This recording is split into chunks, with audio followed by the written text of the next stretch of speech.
The book of Revelation, the central theme of the book of Revelation is the revelation of Jesus Christ, the Lamb. He's called 27 times in one book, the book of Revelation.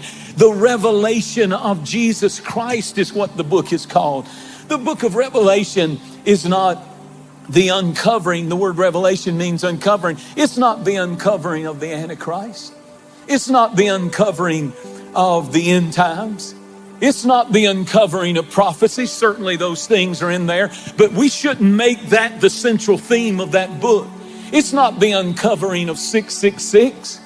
The book of Revelation, if it is anything, is the revelation or the uncovering of Jesus Christ as the Lamb of God.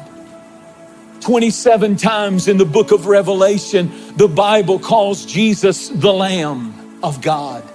He's the slain lamb. He's the worship lamb in the book of Revelation. These are all biblical phrases in the book of Revelation. He's the worthy lamb. He's the lamb on the throne. He's the lamb that breaks the seals and opens the book. He's the lamb at the center of the throne. It's the wrath of the lamb. It's the salvation of the lamb. It's the multitude standing before the lamb. It talks about the horns of the lamb, the war of the lamb, the song of the lamb, the marriage supper of the lamb. It talks about the 12 apostles of the lamb. It talks about the Lamb's book of life and people's names and family names that are written in the Lamb's book of life.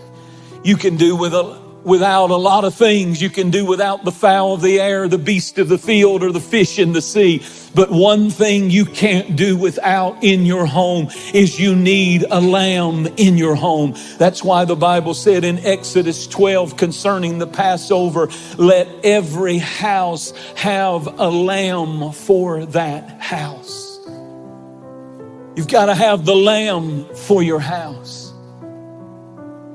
And so in the story that Nathan begins to tell David, he says the rich man had exceeding flocks of lambs, but the poor man, listen carefully, did not have all the things the rich man had.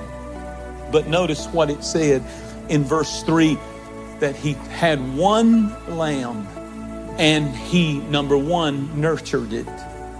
The word nurtured means to feed something until it grows. Just as a mother nurtures her newborn baby, it's the lamb that was nurtured in their home. It didn't live out in the backyard. It didn't live out in a barn. It lived in their home. The Bible's very clear about that. And they were feeding the lamb, and the lamb was growing in their home and in their family.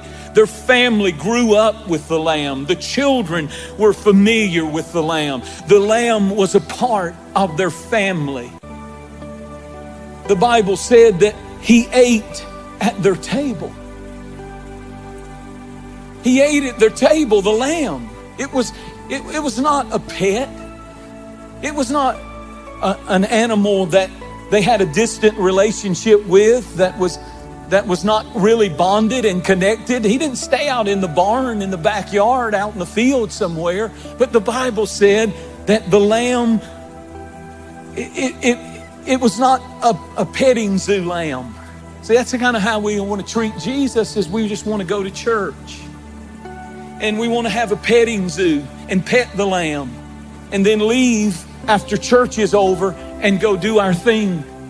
But this was not the relationship. This was the relationship of the lamb in the home. And the Bible said he ate at their table. He ate at their table. It's not like they had the lamb's little bowl over there and he would eat in the corner like a dog or something. But the lamb would be at their table. It's a beautiful picture of communion. It's a beautiful picture of the cup. Jesus said, this is my cup and this is my body, the bread. And the lamb, they're having communion, common union. And it's not like he's just a pet in a petting zoo that they see once a week, but he's living in the home, the lamb.